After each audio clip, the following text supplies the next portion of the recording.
Hello everyone, आज के इस वीडियो में हम लोग क्लास 10 के बायोलॉजी के सम इम्पॉर्टेंट एमसीक्यू क्वेश्चंस देखेंगे जो सीबीएसई बोर्ड एग्जाम में पूछे जा सकते हैं और ये हमारे लिए किस तरीके से इम्पॉर्टेंट है, क्या क्या ध्यान रखना है इन चीज़ों को बनाने में, क्या कॉन्सेप्ट है, इन बातों को हम लोग इस वीडियो में स्टडी करेंगे। तो let us start the class. इस क्वेश्चन में हम लोग देखते हैं यहाँ पर ये क्वेश्चन दिया हुआ है यहाँ पर in the given food chain, ये फूड चेन आपको दिया हुआ है। इसमें grass, insects, frog, snake and eagle है। ये 5 स्टेप में दिया हुआ है फूड चेन। इसमें लेबलिंग किया हुआ ए बी सी डी, ठीक है।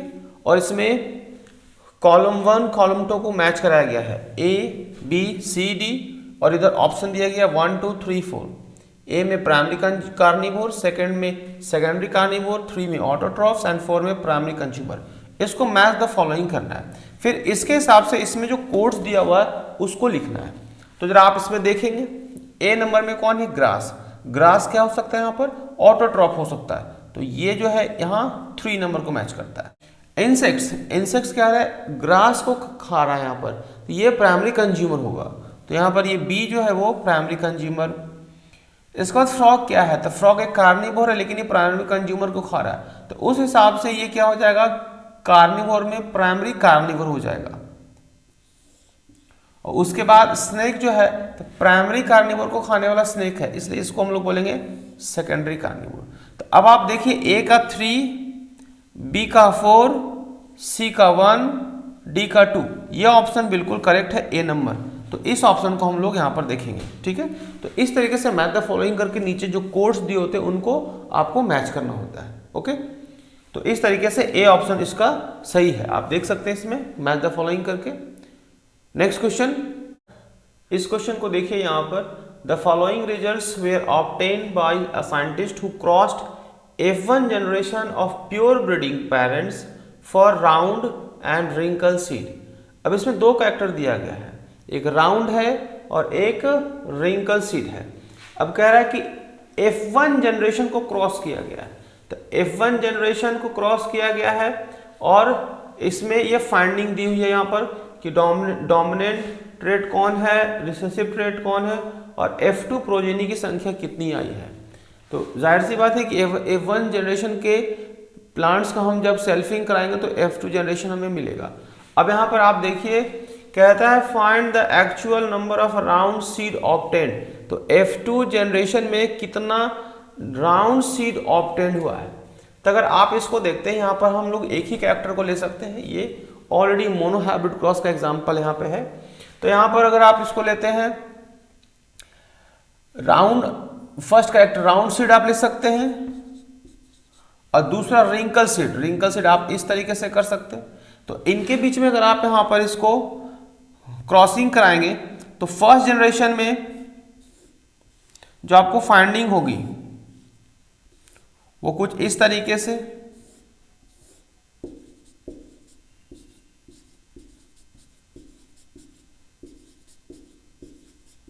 ये F1 प्रोजेनी होगा, ये F1 प्रोजेनी।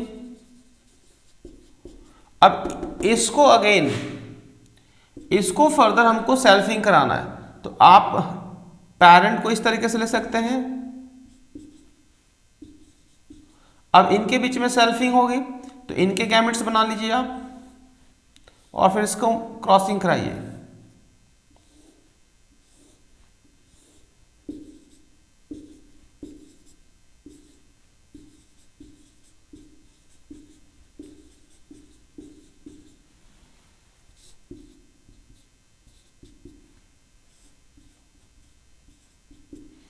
तो इसका जो रिजल्ट्स आप देखेंगे तो यहां पर आप देख रहे हैं यहां पर ये F2 है, ये क्या है, F2 है, F2 प्रोजेनी है। ये F1 प्रोजेनी आया था, ये F2 आया यहाँ पर। अब इसका जो रिजल्ट्स आप देख रहे हैं यहाँ पर ये RR RR RR and RR। तो ये तो प्योर राउंड होगा, ये भी राउंड होगा, ये भी राउंड होगा, लेकिन ये प्योर है, ये दोनों हाइब्रिड टाइप का है। लेकिन ये क्या है, ये रिंकल्ड है। तो अगर आप ओवरऑल देखेंगे तो ये 3 जो है वो राउंड सीड वाले हैं और ये है रिंकल्ड सीड वाले, यानी जो रेशियो है फेनोटाइप का वो 3:1 आया है, ये आप देख रहे हैं यहाँ पर। तो डोमिनेंट रेट राउंड सीड जो है ये वाला, ये कितना है 3 है, और रिंकल जो है वो 1 है, 3:1 आया है। अब आपको पूछा क्या है यहाँ पर, find the actual number of round seeds obtained. तो actual number of round seed obtained है, ये नंबर ऑफ प्रोजेनी दिया हुआ है, टोटल डाटा दिया हुआ है यहाँ पर 7524। तो इस हिसाब से अगर देखा जाए तो इस टोटल में 3 हिस्सा जो होगा वो राउंड सीड का है, ये 3 यहाँ पर है। तो ओवरऑल अगर हम लोग यहां पर हम लोग अगर इसको 4 पार्ट लेते हैं तो जिसमें कि 3 पार्ट जो है वो राउंड सीड का है और 1 पार्ट जो है वो रिंकल सीड का। तो उस हिसाब से अगर आप इसको बनाएंगे, क्वेश्चंस को अटेम्प्ट करेंगे, तो आपको क्या करना होगा यहां पर,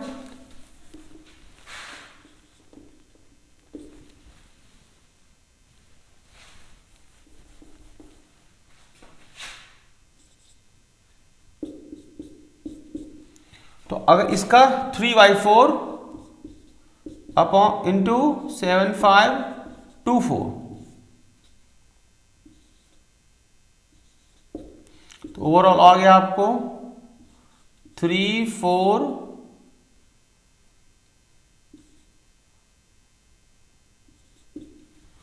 तो ये ऑप्शन जो आ रहा है आपका 5643, ये 5643, तो इसमें आप देखिए ऑप्शन नंबर डी सही है। तो इस तरीके से आपको यहाँ पर नंबर ऑफ प्लांट के बारे में पूछा हुआ है कि नंबर ऑफ प्लांट जो है वो राउंड सीड वाला F2 प्रोजेनी में कितना है, तो इस तरीके से आप अटेम्प्ट कर सकते हैं। ओके, नेक्स्ट क्वेश्चन, ये जो नेक्स्ट क्वेश्चन है इसमें कहता है आपको which phytohormone is responsible for the growth of the plant when light is shone from the one side. एक साइड से लाइट अगर आ रही है तो जो ग्रोथ हार्मोन है वो कौन सा ग्रोथ हार्मोन बनेगा प्लांट में, और इसके कारण से जो प्लांट का हाइट है वो इंक्रीज करेगा। तो देखिए ये जो ग्रोथ हार्मोन है यहाँ पर ऑक्सिन बनेगा, क्योंकि लाइट के प्रेजेंस में अगर आप इसको स्टेम कंसीडर करते हैं यहाँ पर, तो ये स्टेम का टिप है और यहाँ पर ऑक्सिन का फॉर्मेशन होता है, ऑक्सिन का फॉर्मेशन होता है, और लाइट अगर इधर से आ रही है यहाँ पर तो ये इसका कॉन्सेंट्रेशन शेडी रीजन में ज़्यादा हो जाता है, यानी जिस तरफ से छाया होगी उस तरफ शेडी रीजन में ज़्यादा हो जाएगा, और लाइट के फ्रंट में ये कम होगा। तो यहाँ पर बनता है ऑक्सिन हार्मोन, और वही इसके लिए हाइट के ग्रोथ के लिए रिस्पॉन्सिबल है। तो इस ऑप्शन में आपको यहाँ पर ऑक्सिन जो है वो करेक्ट ऑप्शन है। जिबरलिन जो है स्टेम इलॉन्गेशन के लिए जिम्मेदार है, लेकिन यहाँ पर लाइट के बारे में पूछा हुआ, लाइट के कारण से इसका ग्रोथ जो डेवलप हो रहा है उसके बारे में, तो यहाँ पर जिबरलिन सही नहीं होगा। लाइट सेंसिटिविटी से कोई मतलब नहीं है यहाँ पर। इथाइलिन ये राइपेनिंग के लिए रिस्पॉन्सिबल है। एब्सिसिक एसिड ये फॉलिंग ऑफ लीव्स इसके लिए रिस्पॉन्सिबल है, और ऑक्सिन जो है वो एक्ट एज ग्रोथ हार्मोन, तो यहाँ पर ऑक्सिन सही है, और ये लाइट के अकॉर्डिंग ये काम भी करता है। लाइट जिधर से आती है उसके अगेंस्ट ही इसका कॉन्सेंट्रेशन ज़्यादा होता है और प्लांट का हाइट को बढ़ाता है। Next question, A B C D option दिया हुआ यहाँ पर। ए रिप्रेजेंट कर रहा है फैलोपियन ट्यूब को, बी ओवरी को, सी वेजिना एंड डी जो है एंडोमेट्रियम।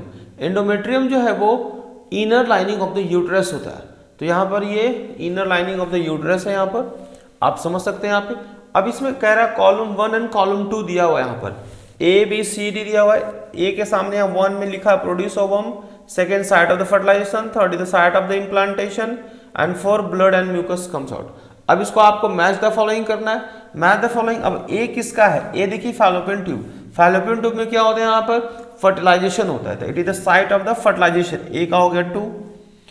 बी ओवरी, ओवरी का क्या काम है, ओवरी में ओवम का फॉर्मेशन होता है, तो बी जो है वो 1 हो गया। सी वेजिना, वेजिना के थ्रू क्या होता है यहाँ पर blood and mucus comes out, तो सी जो हो गया वो 4 हो गया।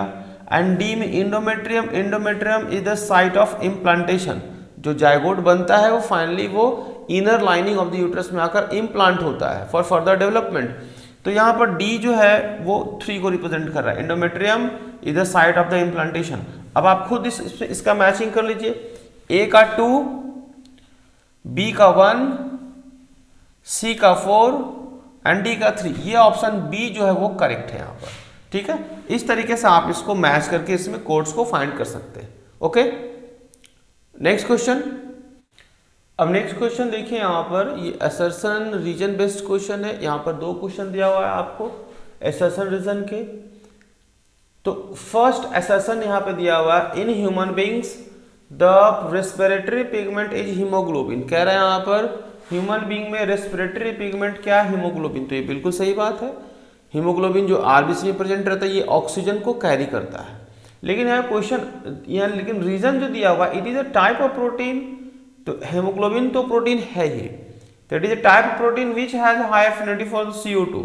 इसका कहना है कि ये CO2 के प्रति हाई एफिनिटी शो करता है, यानी उससे ज़्यादा रिएक्शन करता है, ज़्यादा अटैचमेंट रखता है। तो ये बात सही नहीं है। अगर हम CO2 देखें और कार्बन मोनोऑक्साइड देखें तो यहाँ पर कार्बन मोनोऑक्साइड के साथ ज़्यादा एफिनिटी होगी विथ रिस्पेक्ट टू CO2। लेकिन यहाँ पर ये जो असर्शन दिया हुआ है कि रेस्पिरेटरी पिगमेंट हीमोग्लोबिन है, लेकिन इसका जो रीजन जो यहाँ पर दिया है कि it is high affinity for the CO2, ये प्रॉपर आंसर इसका नहीं है। तो यहाँ पर ये असर्शन सही है लेकिन रीजन जो है वो गलत है यहाँ पर। तो इस हिसाब से इसका ऑप्शन C करेक्ट होगा। ठीक है, अब यहाँ पर नेक्स्ट क्वेश्चन जो है असर्शन में कहता है the uterus prepare itself every month to receive fertilize egg.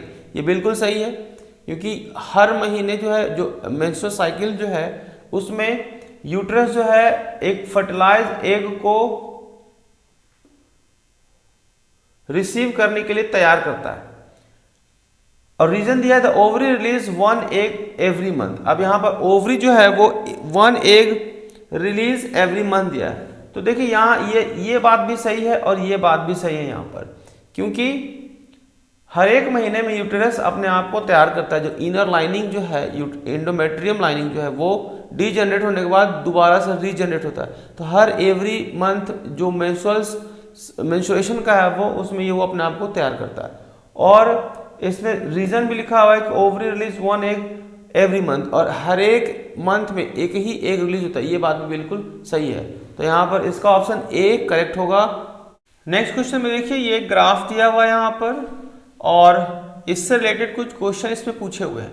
यहाँ पर amount of solid substances in pit, और यहाँ पर टाइमिंग दिया हुआ है। इसमें 3 सब्सटेंस लिए गए हैं, R, S, T, ये 3 सब्सटेंस लिए गए हैं।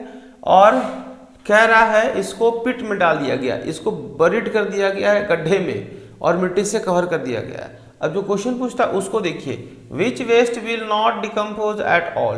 तो इसमें कौन सा जो है वो डिकम्पोज नहीं होगा। तो आप देखिए यहाँ पर ये अमाउंट ऑफ सब्सटेंस को रिप्रेजेंट कर रहा है यहाँ पर, और ये टाइमिंग के साथ साथ ये डिकम्पोज होता चला गया है।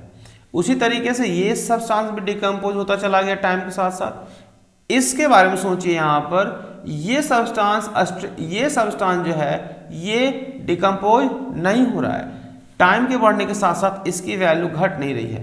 तो इस हिसाब से हम देखेंगे कि S जो है वो डिकम्पोज नहीं होगा। तो इसका करेक्ट आंसर S होगा। फिर लिखता है which type of solid substances comes under category R। R के अंतर्गत कौन सा सब्सटेंस आ रहा है। तो यहाँ पर R देखिए, ये जो सब्सटेंस है ये कम टाइम में आसानी से ये डिकम्पोज हो गया। तो इस पॉइंट से अगर आप सोचेंगे तो ये ऑर्गेनिक वेस्ट मटेरियल हो सकता है। तो वेजिटेबल पील्स हो सकता है, काउ डंग हो सकता है, प्लांट रेसिड्यू हो सकता है। तो ये आसानी से डिकम्पोज हो सकता है। तो ये ऑर्गेनिक वेस्ट मटेरियल होगा। थर्ड का जो ऑप्शन है क्वेश्चन है what are the safe method of the disposal of the non biodegradable waste. यहाँ पे कह रहा है कि नॉन बायोडिग्रेडेबल वेस्ट जो है वो किस तरीके से सेफली डिस्पोज किया जा सकता है। तो इसके लिए आसान सा उपाय यह है कि इसको डंपिंग कर दीजिए लो लैंड एरिया में, that is underground land fill कर दीजिए लो लैंड एरिया में, या डंपिंग कर दीजिए। इस क्वेश्चन को देखें यहाँ पर, ये नेक्स्ट क्वेश्चन जो है आप इसमें देखिए, इसमें कह रहा है the correct sequence of organ for transport of the sperm. Sperm transport करने का जो सीक्वेंस है वो किस तरीके से होगा। तो आप जानते हो स्पर्म जो बनता है सबसे पहले टेस्टिस में बनता है। टेस्टिस से जो ट्यूब निकलता है जिसको हम बोलते हैं वास डिफरेंस, तो वास डिफरेंस से फिर कंडक्ट होता है और फाइनली यूरेथ्रा में जाकर वो मिलता है। तो जो सीक्वेंस, जो करेक्ट सीक्वेंस होना चाहिए वो टेस्टिस, टेस्टिस के बाद वास डिफरेंस, वास डिफरेंस के बाद यूरेथ्रा। तो अब आप इसमें ढूंढिए कौन सा है। यहाँ पर ये फर्स्ट ऑप्शन जो टेस्टिस है, फिर वास डिफरेंस है, फिर यूरेथ्रा, ये करेक्ट ऑप्शन दिख रहा है। सेकंड में लिखा है testis, ureter and urethra. Testis तो ठीक है, लेकिन टेस्टिस से यूरेटर नहीं निकलता। यूरेटर जो है वो किडनी से निकलता है और यूरिनरी ब्लैडर में जाता है, तो ये ऑप्शन तो गलत हो गया। इसके बाद नेक्स्ट है टेस्टिस, यूरेथ्रा एंड यूरेटर। तो टेस्टिस के बाद यूरेथ्रा नहीं होता, टेस्टिस के बाद वास डिफरेंस देन यूरेथ्रा, तो बीच में वास डिफरेंस लायक है। लेकिन इसके बाद फाइनली यहाँ पर लिखा है यूरेटर।